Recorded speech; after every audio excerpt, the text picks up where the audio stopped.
नमस्कार बंधुगण। ଏହି ବିଶ୍ୱରେ ଏକ ଶବ୍ଦ ଅଛି ଯାହା ଜୀବନକୁ ବଦଳାଇ ପାରେ। ସେ ହେଉଛି ବିଶ୍ୱାସ ଓ ଆତ୍ମା। ମନୁଷ୍ୟ ଯେପରି ବିଶ୍ୱାସ କରେ ସେ ସେହିପରି ହୁଏ। ଏହି କଥା କିଏ କହିଥିଲେ ଜାଣନ୍ତି? ଏହି ଭିଡ଼ିଓ ତାଙ୍କର ଶିକ୍ଷା ଉପରେ ଆଧାରିତ। ଯେତେବେଳେ ଜୀବନ ଧୂସର ହୁଏ, ଯେତେବେଳେ ଆମେ ଅସଂକିତ ଅନ୍ଧକାର ମଧ୍ୟରେ ଏକାକୀ ଅନୁଭବ କରୁ, ସେଠି ଗୁଞ୍ଜି ଉଠେ ଏକ ଦିବ୍ୟ ଶବ୍ଦ, ଅନନ୍ୟ ଭାବେ ମୋ ଉପରେ ଚିନ୍ତନ କର ଏବଂ ମୁଁ ତୁମଠାରେ ଅଛି। ଏହି ଶବ୍ଦ କାହାର? ଶ୍ରୀମଦ୍ ଭାଗବତ ଗୀତାର ଶ୍ରୀକୃଷ୍ଣଙ୍କ ଶବ୍ଦ। ନିଜେ ଶ୍ରୀକୃଷ୍ଣ ଜୀବନର ରଥର ସାରଥୀ।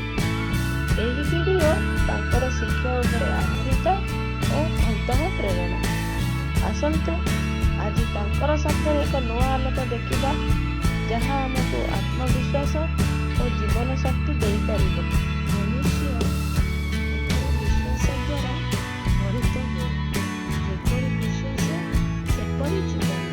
ଏହି ଶବ୍ଦ ଶ୍ରୀକୃଷ୍ଣଙ୍କ ଭାଗବତ ଗୀତାର ଅମୂଲ୍ୟ ଶିକ୍ଷା। ଜୀବନରେ ଆସେ ଘନଘୋର ଅନ୍ଧକାର, ସନ୍ଦେହ ଓ ଅସନ୍ନତା। ଅନେକ ଥର ଆମେ ଭାବୁଛୁ ମୁଁ ପାରିବି, କିନ୍ତୁ କୃଷ୍ଣ କହନ୍ତି ତୁମେ ଯେପରି ବିଶ୍ୱାସ କର ତୁମେ ସେହିପରି ହେବ। ଏହି ଜଗତରେ ସବୁଠୁ ବଡ଼ ଶକ୍ତି ହେଉଛି ନିଜର ବିଶ୍ୱାସ। ଯଦି ଆପଣ ନିଜ ପ୍ରତି ବିଶ୍ୱାସ କରନ୍ତି, ତେବେ କୌଣସି ଶକ୍ତି ଆପଣଙ୍କୁ ରୋକିପାରିବେ ନାହିଁ।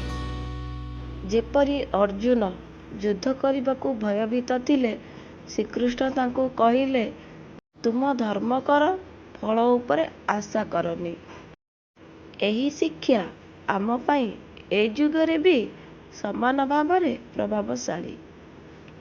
ଏହା ଜୀବନରେ ଆପଣଙ୍କ ସବୁଠୁ ବଡ଼ ଶତ୍ରୁ ଆପଣଙ୍କ ନିଜର ସନ୍ଦେହ ଏବଂ ସବୁଠୁ ବଡ଼ ମିତ୍ର ଆପଣଙ୍କ ନିଜର ବିଶ୍ୱାସ।